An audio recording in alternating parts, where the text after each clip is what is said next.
Hello दोस्तों, स्वागत है आपका हमारे इस YouTube चैनल में। और आज की इस वीडियो में हम बात करने वाले हैं जीएसटी के बारे में, जिसमें हम देखेंगे जीएसटी कौन कौन सी प्रॉपर्टी पे लगता है और कितने % लगता है, और इनपुट टैक्स क्रेडिट क्या होता है और इसके बेनिफिट क्या होते हैं। तो आज की इस वीडियो में हम ये सारे पॉइंट कवर करने वाले हैं। तो चलिए आज की इस वीडियो को शुरू करते हैं।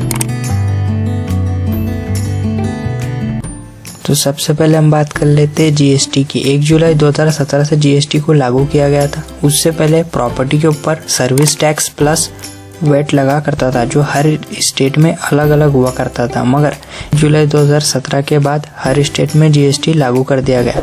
जीएसटी हर प्रॉपर्टी पे अलग अलग तरीके से लगता है और कुछ पे तो नहीं लगता है। तो चलिए हम उसे भी देख लेते हैं। तो जो रेडी टू मूव प्रॉपर्टी होती है, यानी कि जिन्हें कंप्लीशन सर्टिफिकेट मिल चुका है, जो बनी बनाई प्रॉपर्टी है, उनके ऊपर जीएसटी नहीं लगता।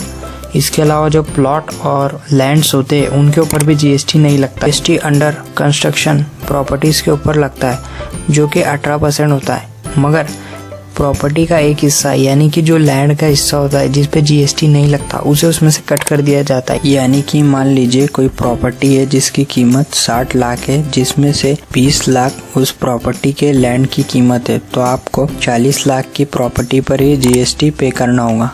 इसके अलावा जो अफोर्डेबल हाउसेस होते हैं, जो प्रधानमंत्री आवास योजना के तहत आते हैं, उनको जीएसटी सिर्फ 8% देना होता है।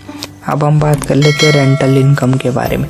यानी कि जो रेंटल इनकम हाउसेस होते हैं, उन पे जीएसटी लागू नहीं होता। मगर जो कमर्शियल प्रॉपर्टी होती है, जिनकी एनुअल इनकम 20 लाख से ज़्यादा होती है, उन पे जीएसटी लागू होता है। तो आप समझ चुके होंगे कि कौन कौन सी प्रॉपर्टी पे जीएसटी लागू होता है और कौन कौन सी पे नहीं।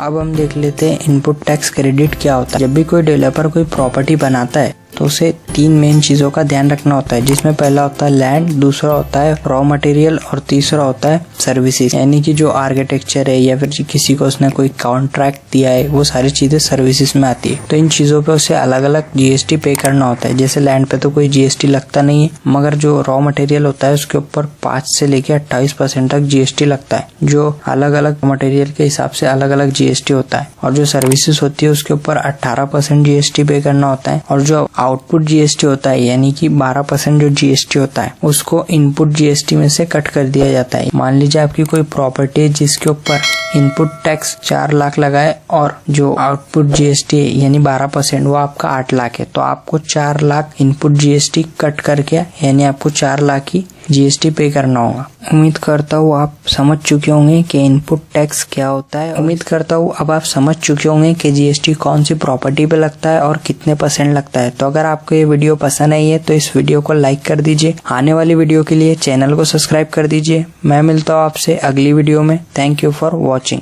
Any property related help, please contact us. Thank you.